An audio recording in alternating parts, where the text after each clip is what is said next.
नातेसंबंधातील प्रेम प्रकरणाला विरोध करण्यात आल्याने गावाहून पळून आलेल्या तरुणाने प्रेयसीचा खून करून आत्महत्या केल्याची धक्कादायक घटना उघडकीस आली आहे.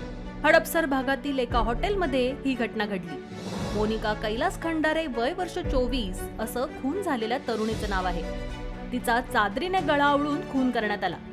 तिचा खून करून प्रियकर आकाश अरुण खंडारे, वय वर्ष 30 यानेही गळफास घेऊन आत्महत्या केल्याचं उघडकीस आलंय.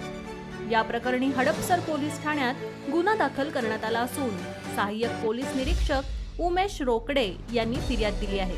दोघे जण गावाहून पळून पुण्यात आले होते. हडपसर भागातील मांजरी मुंढवा रस्त्यावरील स्पॉटलाइट हॉटेलमध्ये दोघांनी खोली भाड्याने घेतली होती. आकाशने 13 मे रोजी मध्यरात्री मोनिकाचा चादरीने गळा आवळून खून केला. त्यानंतर त्याने खोलीतील पंख्याला चादर बांधून गळफास घेतला.